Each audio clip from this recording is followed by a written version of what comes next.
The most effective learning methods, what cognitive science actually supports. Welcome to this presentation on the most effective learning methods, drawn from cognitive psychology research spanning decades.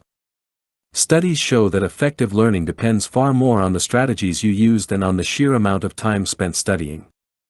Popular habits like highlighting, rereading, or skimming often feel productive but lead to weak long-term retention.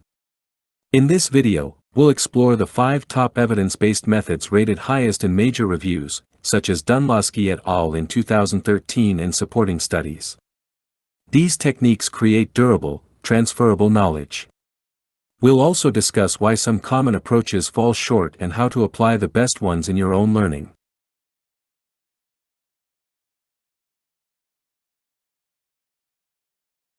Many students rely on techniques that feel good but don't work well. Rereading notes or textbooks, highlighting key passages, or skimming chapters provides familiarity but little lasting benefit.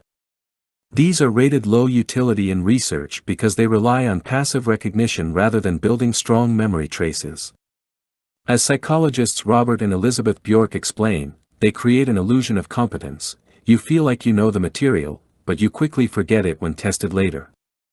The key shift is to effortful, active strategies that strengthen memories through challenge and retrieval.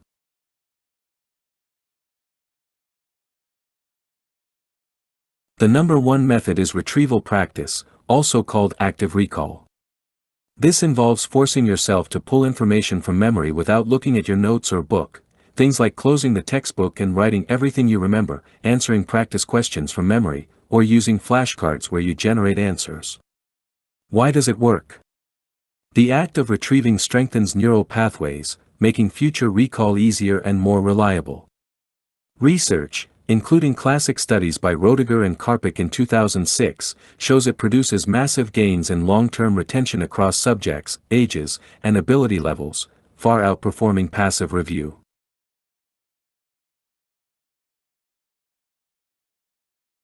Here are practical ways to apply retrieval practice. After reading a chapter, close the book and jot down all key ideas, definitions, and examples from memory, then check gaps. Try end-of-chapter questions or past exams without peeking. For flashcards, focus on production, ask, explain X, rather than yes/no recognition. Don't worry if it's hard at first, that effort, called desirable difficulty by the Bjorks, is what drives deeper learning.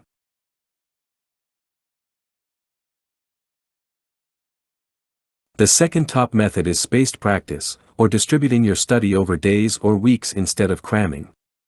Review material today, again tomorrow, then in 3 days, a week, and longer intervals as it sticks. This fights natural forgetting by rebuilding memories just as they're fading. Meta-analyses by Cepeda and colleagues show spacing yields some of the biggest retention gains, especially when paired with retrieval practice, like in apps such as Anki that schedule reviews intelligently.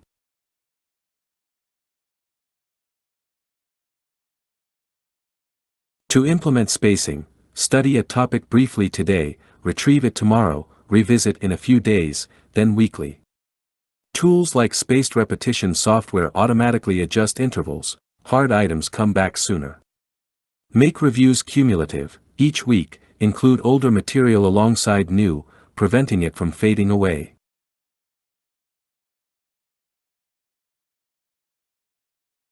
Interleaved practice means mixing different topics or problem types within a single study session, rather than blocking one at a time.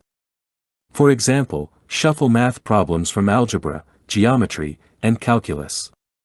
This forces your brain to compare and choose strategies, building better discrimination between similar concepts and improving application to new situations. It's particularly powerful in subjects like math and science, though start after gaining basic familiarity to avoid overload.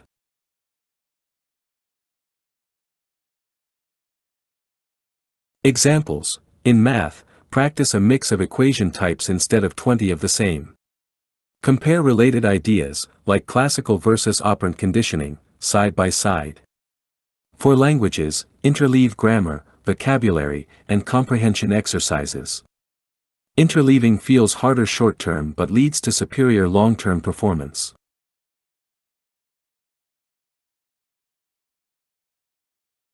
Elaboration involves explaining concepts in your own words, delving into how and why things work, and linking new ideas to what you already know. This builds deep connections for better understanding.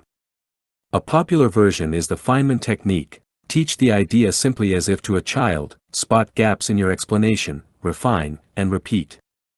Rated moderate utility, it's especially strong once you have basics down.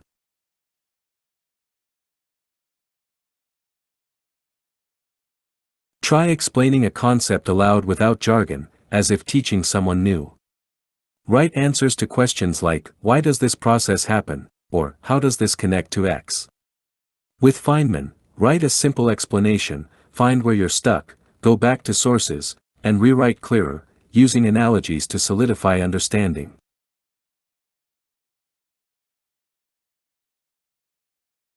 Dual coding pairs verbal explanations with relevant visuals, encoding information through two channels for stronger memory. Create your own diagrams, like labeling a cell structure alongside notes, or flowcharts for processes. It works best when visuals are meaningful and non-redundant, poor ones add confusion. Research shows moderate benefits for explanatory material.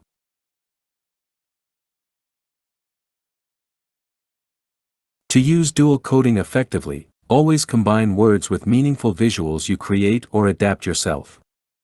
For biology, draw and label a diagram of a cell while writing descriptions of each part. For history, sketch a timeline with key events and brief notes. Turn complex processes, like the steps of mitosis or solving a math proof, into clear flowcharts. You can also build concept maps that visually link ideas, causes, and effects. The key is that the visual must add real insight, not just decorate. When you generate these yourself, you process the material more deeply, leading to stronger and more flexible understanding.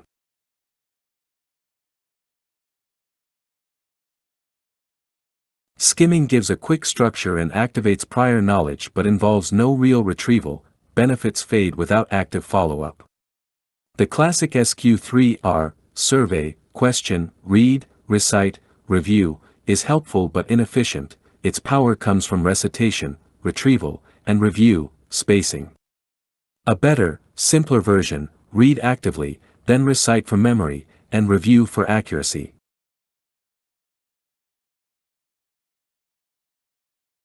Tools like Pomodoro timers help with concentration but aren't learning methods themselves. Use them to enable retrieval and spacing. For vocabulary, learn words in context, space reviews, and actively recall. The ultimate power comes from combining these top techniques: retrieve spaced over time, interleave, elaborate, and add visuals where helpful.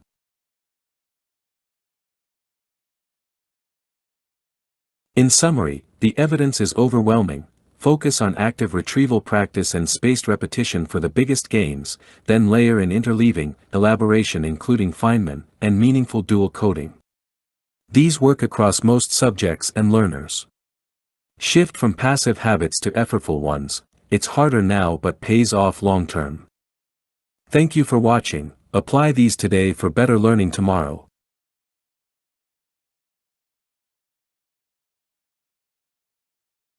References.